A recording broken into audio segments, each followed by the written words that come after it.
Your mind, your asset. We are back again. We are answering a question: does God answer prayer? If he does answer prayer, which one does he answer? Because you wouldn't want to spend your time asking for something that God will never give you. I once said, if I was not a born again, if I was not a believer, I would say a church, a definition of a church, I would say a church is a place where a group of failures meet so that they comfort each other, that one day things is going to be all right until they die. But could it be like that? Or there is something that is missing, or the truth has not been told? We are here to unpack it. Your mind, your asset. You see, it bothers me when people keep quoting scriptures like they are Sunday school kids, where you cram scriptures and say, I shall not want. The Lord is my shepherd, I shall not want. Well, you are wanting every day. Is that true? Or you are just saying the scripture?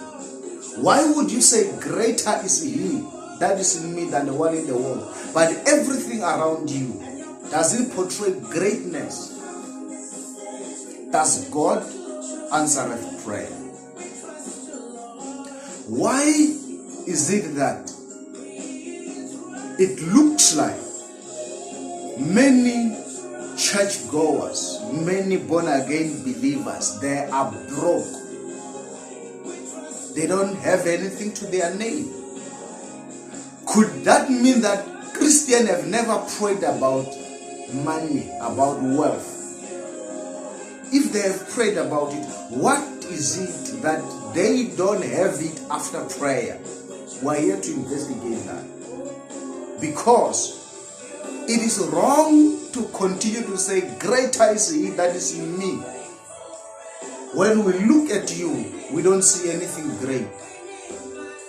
Then it might mean psychologically there is a problem with you. And we need to investigate. Does he answer prayer?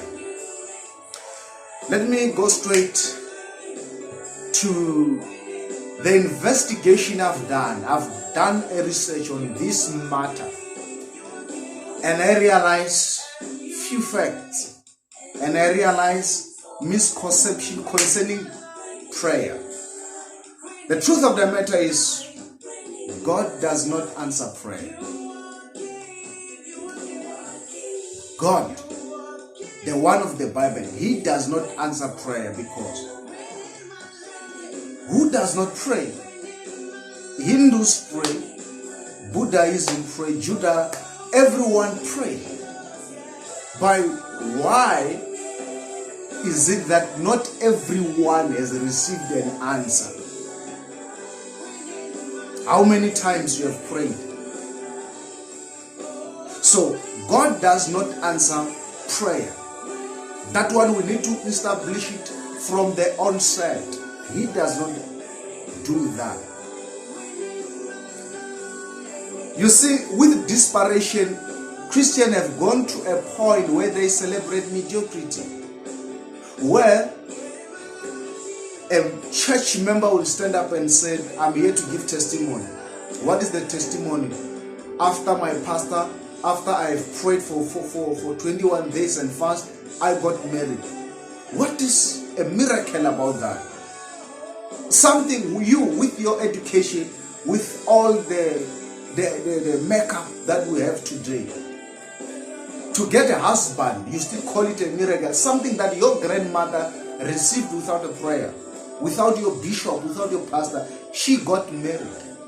My grandfather had 4 wives. Not even one of them divorced him. I believe he was not smarter than me. He was not educated than me. He never had what I have. But he had 4 wives. Not even one left him. It will be mediocrity for me to say, if I to find a wife after 21 days of prayer and fasting, after I have gone to a pastor to pray for me, and I call that a miracle. One wife. Meanwhile, my grandfather had 4. Without, my grandfather did not know how church looks like. He has never been to church. He never prayed. But he had 4. Not even one left him. And he never called that a miracle. Are we saying that whichever he used is more powerful than our God? Is that all we can call a miracle today? That my father, without the education that I had, he had a job. Without prayer, without fasting, without a pastor, without nothing. He just marketed and got a job, and he never called that a miracle. Us, this generation, with all our qualifications, a job, we call it a miracle. We hear people clapping for that. Does God answer prayer? It bothers me when I look at my life and I look at the life of somebody who don't say anything about this God, and this one is more prosperous than me. It bothers me. Why? Because I know if I'm to have a child and my child look at my life and he realize that I'm struggling, despite the fact that I claim to be having a great God inside of me than the one in the world, I'm struggling, I'm suffering. And he looks at the neighborhood, he realizes that the neighborhood who never went to church is more prosperous and happier than than my family. He will say, if God can do this to my father, why should I go to church? Why should I pray to a wicked God? Because if he's not wicked, why my father suffers like this? I'm telling you the truth. If and only if your life can really speak more than what you say about this God. Your children wake up every day. They see you flourishing, they see you prospering. And they want a secret and ask you, Father, why are you so flourishing? And you said it's because of God. You won't encourage them to go to church. They will realize that if I want to be like my father, I have to pray. But why do we have to tell them to go with us to church? It's because they realize that no, there is nothing happening there. So question is, does God answer prayer? If he does, which ones? And I've already established, and I'm saying it again, God does not answer prayer, but he does answer the one praying. He don't answer the prayer, answer the one praying. What do I mean by that? I'm saying to you, 2 people can ask the same thing using the same prayer points. Let's say you create a booklet, you give them prayer points. They pray the same prayer point, the same hours, uttering the same words, and the other one can receive an answer, the other one cannot. Why? Because the other one has qualified him or herself for the answer.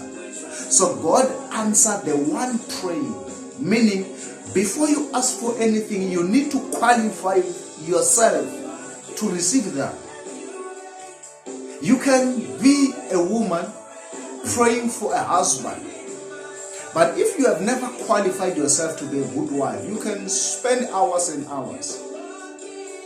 After saying amen, you will still remain unmarried or divorced. Why? Because you have asked for something that you don't qualify for. So another woman might not pray the way you are praying, but she qualifies herself to be a good wife. And with that, she received a marriage and she stayed there. That's what our grandmothers did. They never prayed. They qualified themselves. That's what our grandfathers did. They never prayed to have 4 wives. They qualified themselves to be husband. So, praying for something that you are not willing to qualify yourself for, it's a waste of time. You can want to be a medical doctor and you pray for 10 hours about that. If you don't qualify yourself, one, by choosing the right subject at high school and going to medical school, it does not matter how much you pray, you can never be a medical doctor. So, before you go to God and ask for that, ask yourself, do I qualify? If I were God myself, and a man like me come and ask something like this, me being God, was I going to answer that person? So, don't ask God for what He cannot give you. Many people, they go to God and ask for money, and God never created money, and God will never give you that. He will never give you money. That's why you are broke. You are asking God for money, and God said, I've never created money. So, if I want to be rich, if I want wealth, what am I supposed to do? God gave you a talent. He gave you wisdom. Use that talent to get money. Meaning, if I want money, I must go to God and ask Him about my gift. How can I make money out of my gift, out of my talent? Because if I want money from God, you can never do that. What am I saying by this? I'm saying a couple can go to a pastor for a counseling and they don't pay anything. The same couple, if they were to go to a counselor somewhere, they are going to pay money. And this pastor will say, God, give me money, but God gave him a gift of counseling. Otherwise, if you don't have that gift of counseling, why are they coming to you for counseling? The moment people say, we need counseling from you, they acknowledge that you've got that gift. And you are doing it for free and you ask money from God. And God says, I don't have money, I gave you a gift. Use the gift to make money. And you think that's a sin to use your gift to make money, but that's what they do in the world. A doctor walks in a hospital. A man is about to die. They say, check his medical aid first. If they check the medical aid and they find there is no money, the doctor will not treat this patient. In other words, if you don't have money, the doctor says you rather die. And they are not apologetic about that. They don't feel guilty. And trust you me, if you pay them, they are going to spend that money with their wife and they don't feel guilty about that. I'm showing you why the church remained broke and the world remained successful, because church cannot make money. They think the gift they receive from God should be discharged for free. I don't understand that. I've seen in a hospital where a man has been admitted and the medical aid, in the medical aid there's nothing. They have used the medical aid and now this man is on a life support machine. They call the family and say, there is no money in his medical aid now. As a result, we have to switch off the machine. But if you can pay, we can put him in a life support and he can recover. They are saying to you, if you don't have money, your relative, your father must die. They don't apologize about that.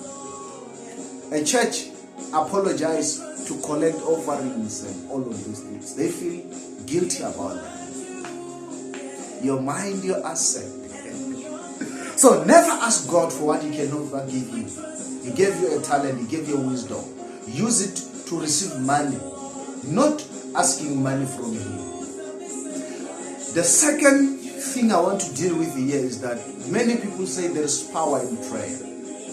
There's power in prayer. I've heard pastors say, if you want power, pray. There's power in prayer. Is that true? Well, let me not say it's not true. Let me say it's half truth. Because who does not pray? I said Hindus pray. Judaism, everyone pray. Is everyone so powerful? But the power is in the presence of Jesus. Not in prayer, in the presence of Jesus. Meaning, if you spend hours and hours praying and Jesus is not part of the equation, there is no power. You are wasting your time. And if I spend a minute with Jesus, I will have more power than the one who spent hours and hours praying in the absence of Jesus. This is stubborn truth. I know you may not like this type of truth, but I'm delivering you in your psychology to understand that there is no prayer that will replace skill. There is no prayer that will replace knowledge. There is no prayer that will replace work. No prayer will do that. So if you want to hide behind prayer and you don't want to work, you will die miserable and broke. I'm not out of message, but I am out of time. I'm Senior Crawford.